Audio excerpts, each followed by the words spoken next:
나는 사도세자의 아들이다. 왕이 된 후 바로 이어지는 정조의 복수극. 1762년 윤호월 21일 창경궁 뒤뜰에서 한 소년이 떨고 있었습니다. 뒤주 속에서 들려오는 신음소리. 그것은 자신의 아버지 목소리였습니다. 할아버지 영조는 아버지를 가두었고 신하들은 침묵했습니다. 그 소년의 이름은 세손, 훗날 조선의 개혁군주 정조입니다. 그날의 기억은 정조의 평생을 지배했습니다. 복수할 것인가, 용서할 것인가. 왕이 된 그는 어떤 선택을 했을까요? 승정원 일기와 정조실록에 기록된 우리가 몰랐던 정조의 진짜 이야기를 시작합니다. 살아남은 소년, 어린 세손의 처절한 선택. 이모화변이 일어났을 때 세손의 나이는 11살이었습니다. 승정원 일기 1762년 윤호월 13일 기록을 보면 이렇습니다. 세손이 대전 앞에 엎드려 머리를 땅에 찌우며 통곡하였다. 상감께서 노하시며 물러가라 하셨으나 세손은 옷자락을 붙들고 놓지 않았다. 11살 소년이 할아버지의 옷자락을 붙잡고 매달렸습니다. 아바마마를 살려주소서. 소손이 대신 죽겠나이다. 하지만 영조는 그 작은 손을 뿌리쳤습니다. 신하들은 모두 고개를 숙인 채 아무 말도 하지 못했습니다. 그 순간 세손은 깨달았을 것입니다. 이 세상에서 자신을 지켜줄 사람은 아무도 없다는 것을. 더 끔찍한 장면이 이어졌습니다. 영조가 사도세자를 뒤주에 가두자 세손은 뒤주 곁을 떠나지 못했습니다. 한중록에는 이렇게 기록되어 있습니다. 세손께서 뒤주 곁에 엎드려 계시니 상감께서 꾸짖으시며 내쫓으셨다. 그러나 세손은 멀리 가지 못하고 담장 뒤에 숨어 우셨다. 뒤주 속에서 아버지의 목소리가 들렸습니다. 처음에는 아바마마 살려주소서라는 애원이었습니다. 둘째 날에는 물 한 모금만 주소서라는 갈망이었습니다. 셋째 날에는 신음소리만 들렸습니다. 그리고 다섯째 날 모든 소리가 멈췄습니다. 승정원 일기 윤호월 21일 기록입니다. 세자가 뒤주 속에서 절명하였다. 세손이 뒤주 앞에 엎드려 곡하니 상감께서 눈물을 흘리시며 말씀하셨다. 이것은 모두 나의 불행이로다.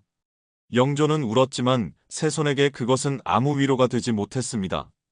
할아버지의 눈물보다 아버지의 침묵이 더 무거웠습니다. 그날 밤 세손은 어머니 해경궁 홍씨의 품에 안겨 말했다고 합니다. 어마마마, 저는 이제 무엇을 해야 합니까? 한중록에 따르면 해경궁은 아들에게 이렇게 말했습니다. 살아남아야 합니다. 그것만이 아버님을 위한 길입니다.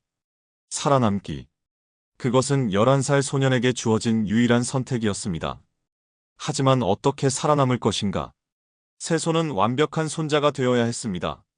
아버지를 죽인 할아버지를 섬기고 효성스러운 모습을 보이고 절대 원망하는 기색을 드러내지 않아야 했습니다. 승정원 일기를 보면 그 후 세손의 일과가 기록되어 있습니다. 매일 새벽 4시에 일어나 영조에게 문안을 드렸습니다. 하루 종일 경전을 공부하고 활쏘기를 연습하고 신하들과 대화하는 법을 배웠습니다. 영조는 세손을 칭찬했습니다. 이 아이는 총명하고 효성이 지극하다. 참으로 나의 자랑이로다. 하지만 밤이 되면 세손은 악몽에 시달렸습니다. 한중록에는 세손께서 밤마다 뒤주를 꿈에 보시고 아바마마를 부르며 깨어나셨다는 기록이 있습니다. 해경궁이 아들을 안아주면 세손은 온몸을 떨며 울었습니다. 어마마마, 저는 아바마마를 구하지 못했습니다. 저는 비겁한 자식입니다. 이것이 정조의 출발점이었습니다. 트라우마와 죄책감, 그리고 복수심. 이 세 가지 감정이 14년간 소년의 마음속에서 자라났습니다. 1776년 그가 왕이 될 때까지. 왕이 된 아들, 정조는 첫 번째 어떤 선택을 하였을까? 1776년 3월 5일 새벽 영조가 83세로 승하했습니다. 승정원 일기의 기록을 보면 영조는 마지막 순간 세손을 불렀습니다. 세손아, 과인은 내 아버지의 원수가 아니다. 이것을 꼭 기억하여라. 영조는 죽는 순간까지도 자신의 행동을 정당화하려 했습니다. 세손은 대답하지 않았습니다. 그저 고개를 숙이고 할아버지의 손을 잡았을 뿐입니다. 영조가 숨을 거두자 세손은 비로소 눈물을 흘렸습니다. 그것이 슬픔의 눈물이었는지 해방의 눈물이었는지는 아무도 모릅니다. 3월 10일 세손은 경희궁 숭정전에서 왕위에 올랐습니다. 25세의 나이로 조선 제22대 왕 정조가 되었습니다. 즉위식이 끝나고 정조가 한 첫 번째 일은 무엇이었을까요? 정조실록 즉위년 3월 10일 기록입니다. 임금이 즉위교서를 내리기를 과인은 사도세자의 아들이다. 선왕께서 과인을 새 손으로 삼으셨으니 이는 아버지의 대를 잇게 하심이다. 신하들은 경악했습니다. 14년간 누구도 입에 담지 못했던 사도세자라는 이름을 새 임금이 첫 교서에서 밝힌 것입니다. 이것은 단순한 언급이 아니었습니다. 명백한 선언이었습니다. 나는 역적의 아들이 아니라 억울하게 죽은 세자의 아들이라는 선언.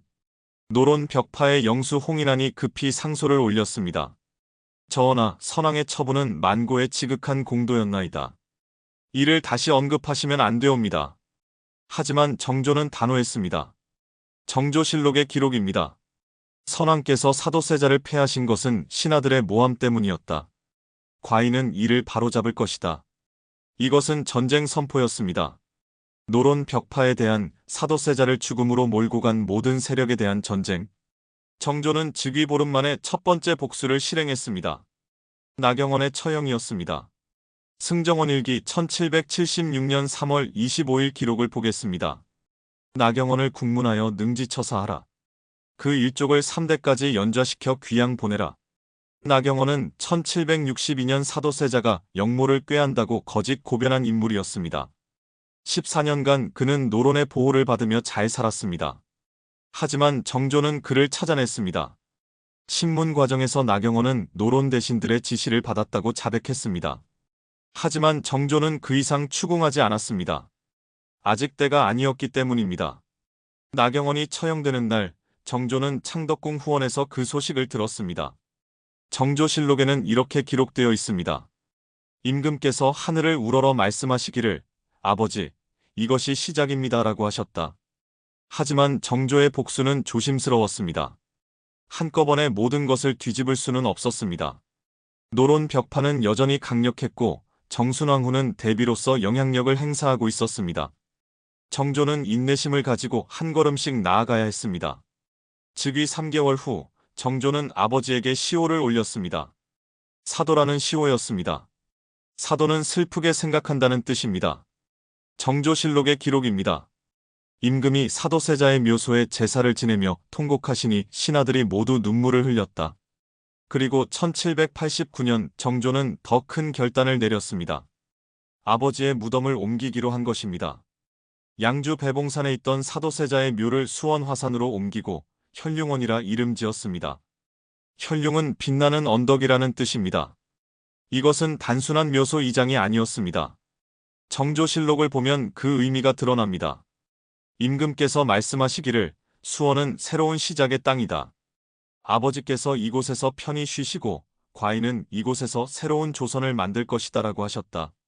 정조는 매년 현룡원을 찾았습니다. 왕이 직접 13일씩 걸려 수원을 오가며 아버지를 참배했습니다. 신하들은 너무 자주 행차하신다고 간언했지만 정조는 듣지 않았습니다. 승정원 일기에는 정조가 현룡원에서 밤새 통곡했다는 기록이 여러 번 나옵니다. 그곳에서 정조는 아버지에게 보고했습니다. 아바마마, 이번에 이런 개혁을 했습니다. 아바마마, 이런 신하들을 등용했습니다. 그리고 물었습니다. 제가 잘하고 있는지요? 목숨을 건 복수와 끊임없는 암살 위협이 있었다. 정조의 복수는 조용했지만 집요했습니다. 하지만 노론 벽파도 가만히 있지 않았습니다. 그들은 정조를 제거하고 다른 왕족을 옹립하려 했습니다. 정조실록과 승정원 일기를 보면 정조는 재위 24년간 최소 5차례 이상의 암살 위협을 받았습니다. 첫 번째 위기는 즉위 1년 만에 찾아왔습니다. 1777년 홍계희 일파의 영모 사건이었습니다. 홍계희는 이모화변 당시 사도세자 제거에 앞장섰던 노론 벽파의 거두였습니다. 승정원 일기 1777년 8월 3일 기록을 보겠습니다. 홍계희의 집에서 영모 문서가 발견되었다. 문서에는 정조를 패하고 은전군을 옹립한다는 계획이 적혀 있었다. 정조는 즉시 홍계희를 체포했습니다. 신문 과정이 정조실록에 자세히 기록되어 있습니다. 정조가 직접 홍계희를 신문했습니다. 네가 선왕 때 무슨 일을 했는지 과인이 모를 줄 아느냐? 홍계희는 대답하지 못했습니다. 네가 사도세자를 죽음으로 몰아넣고 이제는 그 아들까지 죽이려 하느냐? 정조의 목소리는 떨렸습니다. 홍계인은 바닥에 엎드려 용서를 빌었습니다. 하지만 정조는 단호했습니다. 과인은 용서할 수 없다. 내 죄는 삼족을 멸해도 모자란다. 홍계인은 능지처사되었고 그 일족 38명이 처형되거나 귀양을 갔습니다. 이것은 정조의 경고였습니다. 누구든 나를 건드리면 이렇게 된다는 경고. 하지만 더 큰 배신이 기다리고 있었습니다. 1785년 정조가 가장 신뢰했던 신하 홍구경의 역모였습니다. 이것은 정조에게 엄청난 충격이었습니다. 홍구경은 정조가 즉위할 수 있도록 도운 1등 공신이었습니다. 세손 시절부터 정조를 보호했고 이모화변의 진실을 밝히는 데 앞장섰습니다. 정조는 홍구경을 도승지로 임명하고 모든 일을 맡겼습니다. 승정원 일기를 보면 임금께서 홍구경을 친형처럼 대하셨다는 기록이 있습니다. 하지만 권력은 홍구경을 바꿔놓았습니다. 그는 점점 더 많은 권력을 원했습니다. 정조의 후궁 선발에 간섭하고 마음에 들지 않는 신하들을 제거했습니다. 정조는 여러 번 경고했지만 홍구경은 듣지 않았습니다. 1785년 4월 결정적인 사건이 일어났습니다. 정조실록의 기록입니다. 홍구경이 정조의 후궁 원빈 홍씨를 통해 자신의 누이를 왕비로 만들려 했다는 고변이 들어왔다. 더 나아가 만약 실패하면 정조를 패하고 다른 왕족을 옹립할 계획이었다고 한다. 정조는 믿을 수 없었습니다. 직접 홍구경을 불러 물었습니다. 그대는 과인의 형제였다. 어찌 이럴 수 있는가? 홍구경은 무릎을 꿇었습니다. 신의 잘못이옵니다. 정조는 밤새 고민했습니다. 한중록에 따르면 해경궁 홍씨가 아들에게 말했습니다. 저 사람을 살려두면 화가 될 것입니다. 하지만 정조는 홍구경을 죽이지 않았습니다. 대신 모든 관직을 박탈하고 강화도로 귀양 보냈습니다. 승정원 일기에 정조가 신하들에게 한 말이 기록되어 있습니다. 홍구경은 공이 있는 사람이다. 비록 죄를 지었으나 과인은 그를 죽일 수 없다. 하지만 다시는 과인 앞에 나타나서는 안 된다. 이 사건 이후 정조는 누구도 완전히 믿지 않게 되었습니다. 그는 혼자였습니다. 가장 위험한 암살 시도는 1800년에 일어났습니다. 정조실록 1800년 4월 12일 기록입니다. 임금께서 창덕궁 후원을 거니시는데 갑자기 화살이 날아왔다. 호위 군관이 임금을 엎드리게 하여 목숨을 건졌다. 정조는 즉시 범인 수색을 명했습니다. 하지만 범인은 끝내 잡히지 않았습니다. 더 이상한 것은 조사가 흐지부지 끝났다는 것입니다. 승정원 일기를 보면 대비전에서 더 이상 조사하지 말라는 뜻을 전하였다는 기록이 있습니다. 대비는 정순왕후였습니다. 야사에서는 이 암살 시도가 정순왕후 일파의 소행이었다고 전합니다. 정조도 이것을 알았을 것입니다. 하지만 그는 더 이상 조사하지 않았습니다. 할아버지의 왕비를 건드릴 수는 없었기 때문입니다. 그날 밤 정조는 해경궁 홍씨에게 말했습니다. 어마마마, 과인은 오래 살지 못할 것 같습니다. 한중록의 기록입니다. 해경궁이 그런 말씀 마소서라고 하자 정조는 쓸쓸히 웃었습니다. 과인은 살아남았지만 언제나 죽음을 각오하고 살았습니다. 개혁의 꿈, 그리고 아버지가 이루지 못한 세상. 정조는 복수만 한 것이 아니었습니다. 그는 아버지 사도세자가 꿈꾸었던 세상을 만들고 싶었습니다. 한중록을 보면 사도세자는 학문보다 실무에 뛰어났고 백성의 삶에 관심이 많았습니다. 정조는 이것을 기억했습니다.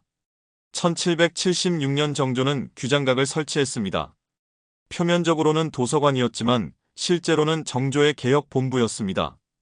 정조실록의 기록을 보겠습니다. 규장각은 경전과 역사를 연구하고 문물제도를 정비하여 새로운 조선을 만드는 곳이다. 정조는 규장각에서 일할 인재를 뽑았습니다. 이때 놀라운 일이 일어났습니다. 신분과 당파를 가리지 않은 것입니다. 승정원 일기 1776년 7월 기록입니다. 임금께서 서울 출신 박재가를 규장각 검서관으로 임명하시니 신하들이 놀라워하였다. 당시 서울은 과거에 응시할 수도 없었습니다. 아무리 능력이 뛰어나도 관직에 오를 수 없었습니다. 하지만 정조는 과인에게는 능력만 있으면 된다고 선언했습니다. 이것은 조선 사회의 근간을 흔드는 혁명이었습니다. 정조는 박재가 외에도 이덕무, 유득공 같은 서울 출신 학자들을 대거 등용했습니다. 그리고 가장 과감한 선택을 했습니다. 전라도 강진의 가난한 양반 집안 출신 정약용을 발탁한 것입니다. 정약용은 1783년 과거에 급제했습니다. 정조는 그의 답안지를 보고 깜짝 놀랐습니다. 이 사람은 천재다. 정조는 정약용을 바로 불러 대화를 나눴습니다. 정조실록에 그 장면이 기록되어 있습니다. 임금께서 정약용에게 물으셨다. 조선의 가장 큰 문제가 무엇이라고 생각하는가? 정약용이 대답하기를 백성이 굶주리는 것입니다. 토지제도를 개혁해야 합니다. 임금께서 무릎을 치시며 바로 그것이다라고 하셨다. 정조는 정약용을 곁에 두고 개혁 정책을 함께 만들어갔습니다. 토지제도 개혁, 조세제도 개편, 과학기술 발전. 정약용이 만든 거중기로 수원 화성을 건설했고 종두법을 연구하여 백성의 생명을 구했습니다. 하지만 가장 중요한 개혁은 장용령 창설이었습니다. 1785년 정조는 자신만의 군대를 만들었습니다. 정조실록의 기록입니다. 장용령을 설치하여 임금을 호위하고 나라를 지키게 하라. 표면적으로는 왕의 친위 부대였지만 실제 목적은 다른 곳에 있었습니다. 노론 벽파는 훈련도감과 금이영 같은 군사 조직을 장악하고 있었습니다. 정조는 이들을 믿을 수 없었습니다. 자신만의 군대가 필요했습니다. 장용령은 특별했습니다. 승정원 일기를 보면 장용령 군사들에게는 다른 군영보다 많은 급료를 주고 능력에 따라 승진시켰다는 기록이 있습니다. 정조는 신분이 낮은 사람도 실력만 있으면 장교로 임명했습니다. 이것은 당시로서는 상상할 수 없는 일이었습니다. 장용령의 핵심은 수원에 있었습니다. 정조는 수원에 외영을 설치하고 1만 명의 군사를 주둔시켰습니다. 왜 수원이었을까요? 정조실록 1793년 기록을 보면 답이 나옵니다. 임금께서 신하들에게 말씀하시기를 수원은 아버지께서 계신 곳이다. 과인은 이곳을 새로운 도읍으로 삼고자 한다고 하셨다. 정조는 한양을 버리고 수원으로 천도하려 했습니다. 한양에는 노론 벽파의 뿌리가 너무 깊었습니다. 새로운 곳에서 새로운 시작을 하고 싶었습니다. 그리고 무엇보다 아버지 곁에서 나라를 다스리고 싶었습니다. 수원 화성 건설은 그 꿈의 실현이었습니다. 1794년부터 1796년까지 2년 반에 걸쳐 화성을 건설했습니다. 화성성 역의계를 보면 정조가 얼마나 정성을 기울였는지 알 수 있습니다. 정조는 직접 설계에 참여했습니다. 성벽의 높이, 포로의 위치, 수원천의 흐름까지 일일이 확인했습니다. 더 놀라운 것은 건설 방식이었습니다. 당시 다른 토목공사는 백성을 강제로 동원하는 부역이었습니다. 하지만 정조는 다르게 했습니다. 화성성역 의궤의 기록입니다. 임금께서 명하시기를 일한 만큼 돈을 지급하라. 하루 일한 자에게 쌀 3대와 돈 5푼을 주라. 이것은 혁명이었습니다. 조선 역사상 처음으로 노동의 대가를 정당하게 지불한 것입니다. 백성들은 기뻐하며 일했습니다. 승정원 일기를 보면 수원 백성들이 다투어 공사에 참여하니 2년 반 만에 성이 완성되었다는 기록이 있습니다. 정조는 화성 건설 중 수시로 현장을 방문했습니다. 백성들과 직접 대화하고 불편한 점은 없는지 물었습니다. 어느 날 정조가 한 노인에게 물었습니다. 일이 힘들지 않으신가? 노인이 대답했습니다. 전하, 저는 평생 일만 했지만 돈을 받아본 적이 없었습니다. 이제야 사람 대접을 받는 것 같습니다. 정조는 그 말을 듣고 눈시울을 붉혔다고 합니다. 야사에 전해지는 이야기입니다. 정조는 그날 밤 현룡원을 찾아가 아버지에게 말했습니다. 아바마마, 제가 만들고 싶은 세상이 이런 것입니다. 백성이 사람답게 사는 나라입니다. 미완의 복수, 정조의 갑작스러운 죽음. 1800년 정조는 49세였습니다. 한창 일할 나이였고 개혁은 이제 막 궤도에 올랐습니다. 수원 천도 계획도 구체화되고 있었습니다. 모든 것이 순조로워 보였습니다. 그해 6월 초 정조에게 이상한 증상이 나타났습니다. 승정원 일기 1800년 6월 15일 기록을 보겠습니다. 임금께서 갑자기 오한을 느끼시고 음식을 드시지 못하셨다. 처음에는 가벼운 감기로 생각했습니다. 하지만 상태가 급격히 나빠졌습니다. 6월 20일 기록입니다. 임금의 등에 큰 종기가 생겼다. 의관들이 치료했으나 차도가 없다. 종기는 점점 커졌습니다. 정조는 고열에 시달렸습니다. 며칠 사이에 몸무게가 눈에 띄게 줄었습니다. 승정원 일기를 보면 신하들이 얼마나 놀랐는지 알 수 있습니다. 임금의 얼굴이 해골처럼 야위셨다는 기록이 있습니다. 6월 27일 정조의 상태가 위독해졌습니다. 정조실록의 기록입니다. 임금께서 세자를 불러 손을 잡으시고 말씀하시기를 과인이 너를 잘 키우지 못해 미안하구나. 나라를 잘 다스려라고 하셨다. 세자는 11살이었습니다.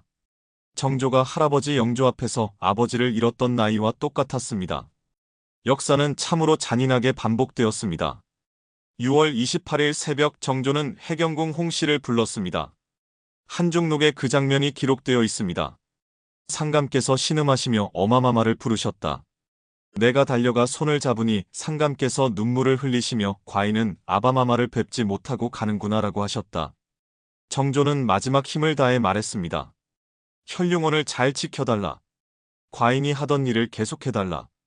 해경궁이 그리하겠나이다라고 대답하자 정조는 안심한 듯 눈을 감았습니다. 1800년 6월 28일 오신앗 12시 정조가 승하했습니다. 제위 24년 향년 49세였습니다. 정조실록에는 임금께서 등의 종기가 악화되어 승하하셨다고만 기록되어 있습니다. 하지만 너무나 갑작스러운 죽음이었습니다. 불과 2주 전까지만 해도 정조는 건강했습니다. 신하들과 토론하고 활을 쏘고 수원 행차를 계획하고 있었습니다. 그래서 독살설이 끊이지 않습니다. 야사에서는 정순왕 후가 보낸 자객이 정조의 음식에 독을 탔다고 전합니다. 또 다른 야사에서는 정조가 자주 먹던 경옥고에 독이 들어 있었다고 합니다. 증거는 없습니다. 하지만 의문점은 많습니다. 첫째, 왜 어이들이 제대로 치료하지 못했을까요? 조선 최고의 의원들이 모여 있었는데도 종기 하나 치료하지 못했다는 것이 이상합니다. 둘째, 정조가 죽은 직후 일어난 일들입니다. 정순왕 후가 즉시 수렴청정을 시작했습니다. 그리고 정조가 등용했던 신하들을 대거 숙청했습니다. 승정원 일기 1800년 7월 기록을 보면 놀랍습니다. 정약용은 경상도로 유배되었고 이가화는 사사되었고 정조의 측근들은 모두 파직되었습니다. 마치 준비된 각본처럼 일사천리로 진행되었습니다.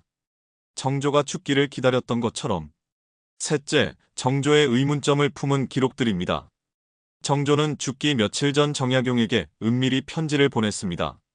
그 편지는 전해지지 않지만 정약용의 문집에 힌트가 있습니다. 상감께서 마지막으로 과인을 걱정하시며 조심하라고 하셨다. 정조는 무엇을 알고 있었던 걸까요? 진실은 알 수 없습니다. 하지만 한 가지는 분명합니다. 정조의 죽음으로 조선의 개혁은 멈췄고 노론 벽파가 다시 권력을 잡았습니다. 그리고 정조가 그토록 지키려 했던 것들이 하나씩 무너졌습니다. 복수와 용서 사이 정조의 딜레마.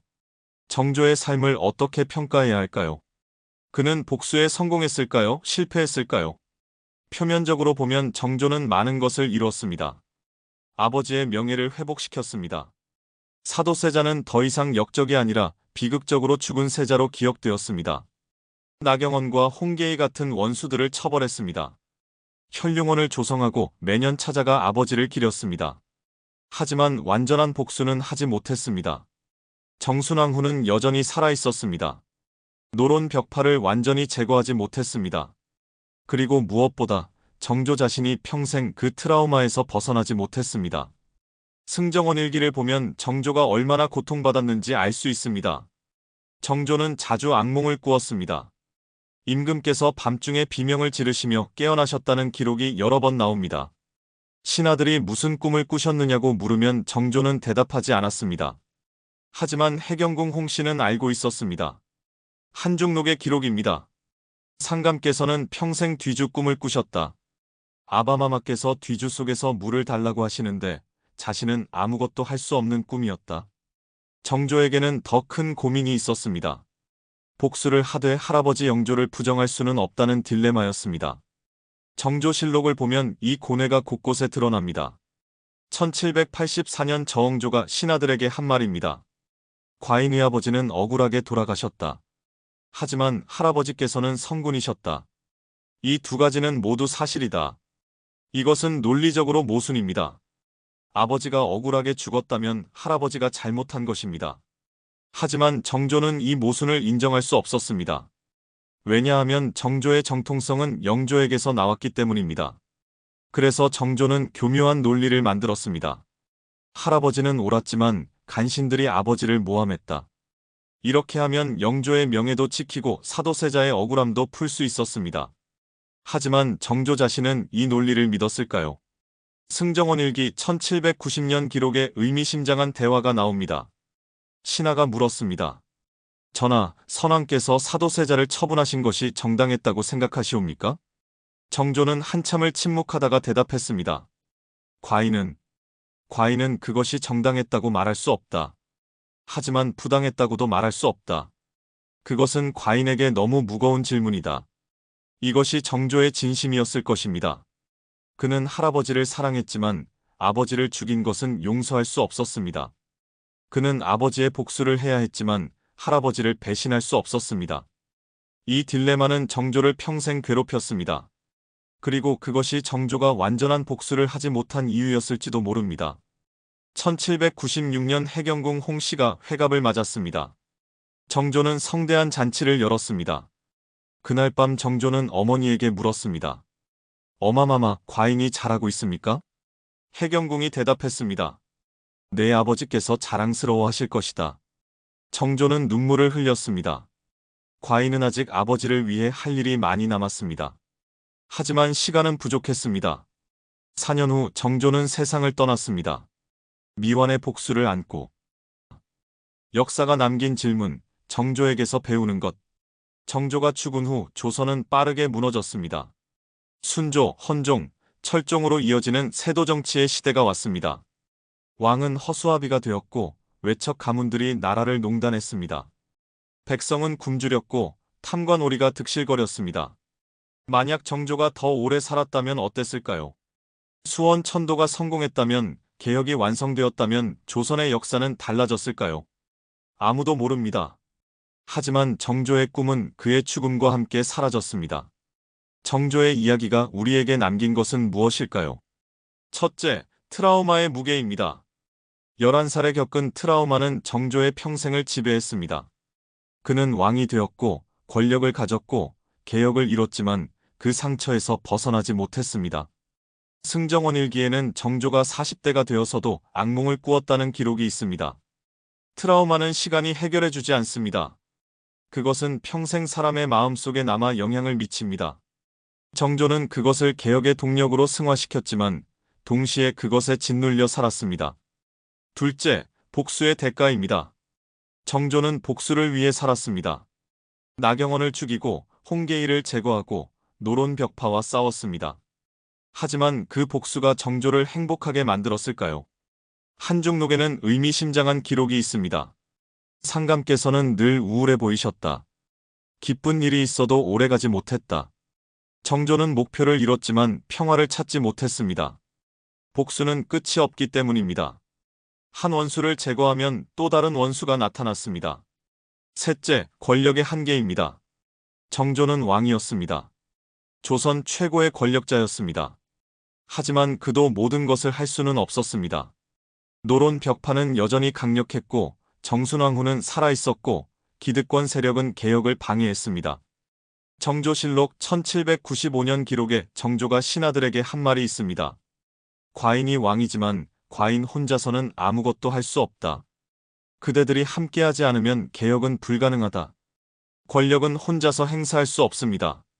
아무리 강한 왕이라도 신하들의 협력 없이는 아무것도 이룰 수 없습니다. 정조는 이것을 알았고 그래서 규장각 신하들을 키웠습니다. 하지만 그가 죽자 모든 것이 무너졌습니다. 넷째, 기억의 힘입니다.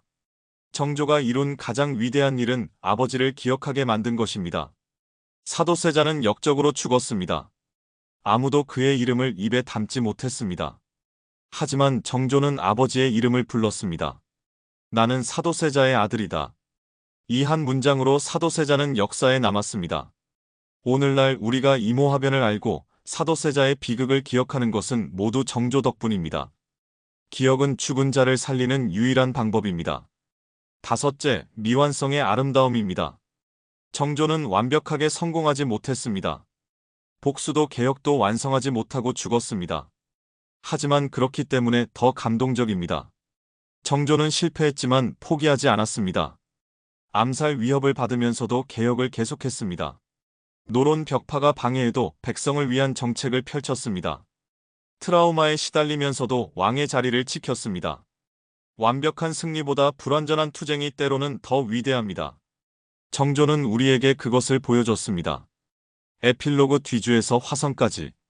1800년 정조가 죽었을 때 수원 백성들이 통곡했다는 야사가 전해집니다.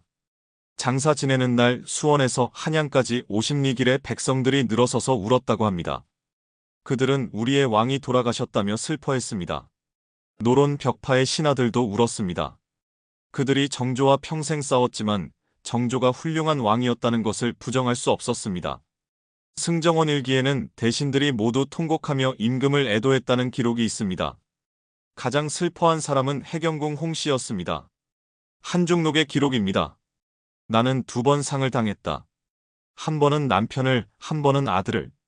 2번 모두 내가 지키지 못했다. 해경궁은 정조가 죽은 후 35년을 더 살았습니다. 그동안 조선은 무너져갔습니다. 세도 정치가 판을 쳤고 백성은 도탄에 빠졌습니다. 해경궁은 그 모든 것을 지켜봐야 했습니다. 1835년 84세의 해경궁이 임종을 앞두고 말했습니다. 이제 곧 남편과 아들을 만나겠구나. 그들에게 무슨 말을 해야 할까? 그리고 조용히 눈을 감았습니다. 수원 화성 현룡원에 가면 정조가 세운 비석이 있습니다. 거기에는 이렇게 적혀 있습니다. 아버지여, 아들이 왔습니다. 이제 편히 쉬소서. 정조는 끝내 아버지를 잊지 않았습니다. 24년간 왕으로 살면서도 권력 투쟁과 암살 위협 속에서도 그는 한 번도 아버지를 버리지 않았습니다. 매년 현룡원을 찾아가 아버지에게 보고했습니다. 아바마마, 제가 이런 일을 했습니다. 제가 잘하고 있습니까? 오늘날 우리는 정조를 개혁군주로 기억합니다. 규장각을 세우고 장용령을 만들고 화성을 건설한 왕. 하지만 그 이면에는 11살 때 아버지를 잃은 소년이 있었습니다. 평생 그 트라우마와 싸우며 왕의 자리를 지킨 한 인간이 있었습니다. 1762년 뒤주 속에서 죽어간 사도세자. 1800년 아버지의 무덤 곁에서 눈을 감은 정조. 부자는 38년의 시간을 두고 다시 만났습니다. 그들은 지금 수원 땅에 함께 잠들어 있습니다. 정조의 이야기는 우리에게 묻습니다. 당신이라면 어떻게 했겠습니까? 복수했겠습니까? 용서했겠습니까? 아니면 정조처럼 그 2가지 사이에서 평생을 고민했겠습니까? 역사는 단순한 과거가 아닙니다. 그것은 인간의 선택과 고뇌, 사랑과 증오, 성공과 실패가 담긴 삶의 기록입니다. 정조의 삶이 그것을 증명합니다. 그리고 우리는 기억해야 합니다. 250년 전 한 소년이 뒤주 앞에서 떨고 있었다는 것을. 그 소년이 왕이 되어 세상을 바꾸려 했다는 것을. 그가 끝내 완벽하게 성공하지 못했지만 그래도 포기하지 않았다는 것을. 정조는 우리에게 말합니다. 완벽할 필요는 없다고. 중요한 것은 끝까지 싸우는 것이라고. 트라우마를 안고 살아도 실패를 거듭해도 그래도 자신의 길을 가는 것이라고. 그것이 250년이 지난 지금도 우리가 정조를 기억하는 이유입니다. 한국 역사 이야기 오늘 이야기를 마칩니다. 좋아요, 구독 부탁드립니다.